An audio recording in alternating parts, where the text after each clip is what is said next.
Want to see Global Alucard? Stars!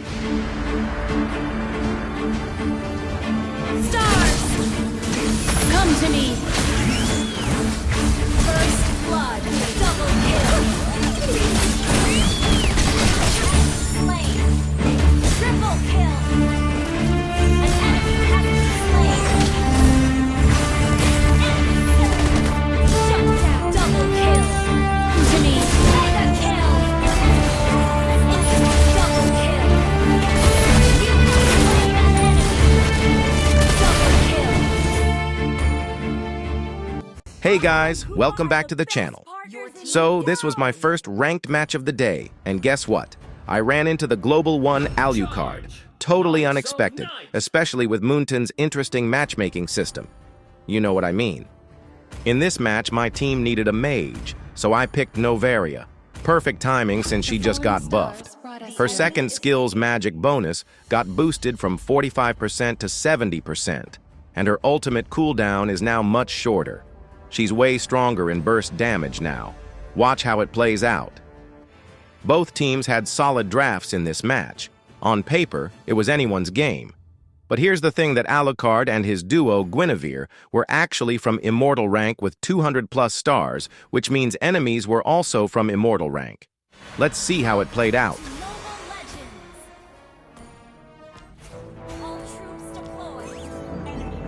I was pinging my team to watch out for Hilda. There's always a chance she might invade the buff. But instead of invading, she was busy chatting with Alucard. Looks like two friends ended up on opposite teams. Once again, I was checking the bushes. If Hilda didn't invade the blue buff, I figured she might go for red. But I guess her essay with Alucard wasn't finished yet. Hilda charged at our marksman like a wild bull, totally unaware that 4 of us were waiting. Her teammates were far behind, and Sicilian was out of mana. The fight was basically over before it began. We wiped out 4 enemies, and our Global Alucard even pulled off a triple kill. During the turtle fight, Badang landed a perfect ult on their jungler, Popol and Kupa, stunning him. But our roamer Guinevere focused on protecting our jungler from Hilda instead of following up the stun. If she had helped secure the kill, it could have turned the fight. I also missed my second skill. If it had hit their jungler or mage, the outcome might have changed.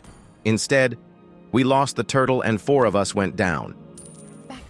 What sets a good Novaria apart from an average one isn't just landing second skill. It's also about map awareness and predicting enemy movements. That's what makes the real difference.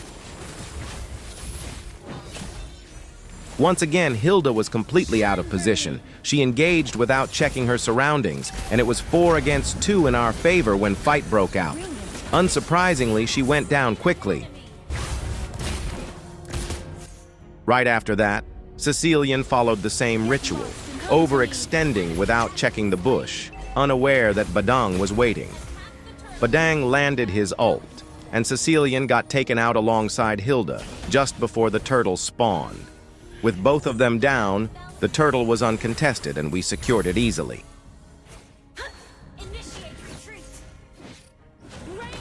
At this point, I seriously couldn't tell whose side Hilda was on. What was she even doing near the turtle, with no teammates around? Oh wait, maybe she was just trying to gift the win to her buddy Alucard. How generous. After taking down Hilda and securing the turtle, we rotated quickly to the gold lane using river speed. We caught their marksman and jungler off guard, and taking both out was a massive momentum shift. Honestly, I felt surprisingly in sync with our roamer and jungler, even though it was my first time playing with them. I guess Mythical Immortal players really do play on another level. Come to me. In this short fight, I missed my second skill on Sicilian again. Hitting it with Novaria isn't easy. You've got to predict enemy movement in real time, and there's always a chance you'll miss. If you're new to her, I wouldn't recommend using her in ranked right away. Play a good number of classic matches first to get the hang of it. I've seen so many players treating ranked like a training ground, picking new heroes they've never used.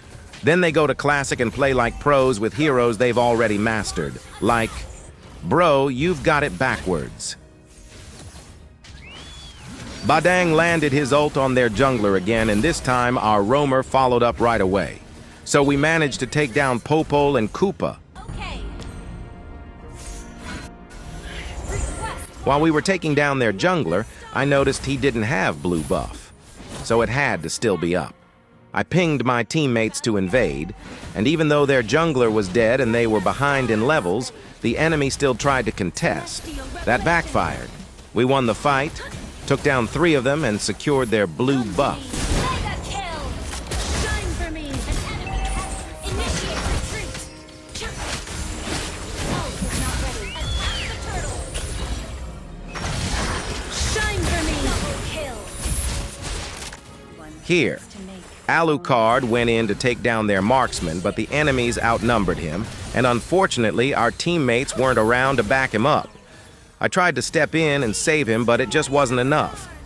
I used to think the global #1 Alucard never made mistakes. But I guess when you're getting kills left and right, it's easy to get overconfident. The worst part? Alucard went down right before the Lord fight. But the good news was that our marksman and I had a level and gold advantage. So even though it turned into a 4-5, we were confident we could hold the line until Alucard respawned and rejoined the fight. At this point, the enemy Hylos and Popol had already used their ultimates, so they chose not to contest the Lord, a smart decision. But just making the right call wasn't enough anymore. The only way they could have made a comeback was by wiping out our entire team. And honestly, that was nearly impossible unless we completely threw the game. So, what did I learn from playing with and against Immortal ranked players? They focus on objectives, avoid flashy 1 versus 5 TikTok-style plays, and communicate effectively with their team. Honestly, Immortal rank isn't as hard as it seems. In this tier, you just need to play your role well. You're not expected to carry everyone. Unlike in lower ranks, where you're often the MVP while the rest of the team feels like deadweight, sometimes all bronzes. By the way, I still have one question.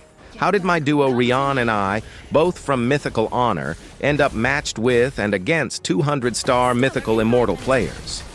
How does that even happen? Oh wait, my bad. Matchmaking is totally balanced, right? At least those clowns still believe it is. My bro thinks it's all just a skill issue. He's got a 72% solo win rate in Mythical Immortal, so in his eyes, the system isn't flawed.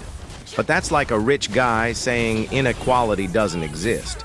Just because it works for you doesn't mean it's fair for everyone. Anyway, here's a question for you. How many times do you think I hit Popol's Kupa with my second skill? Drop your answers in the comments. Thanks for watching, and as always, stay safe, stay hydrated, and I'll see you next time. Goodbye.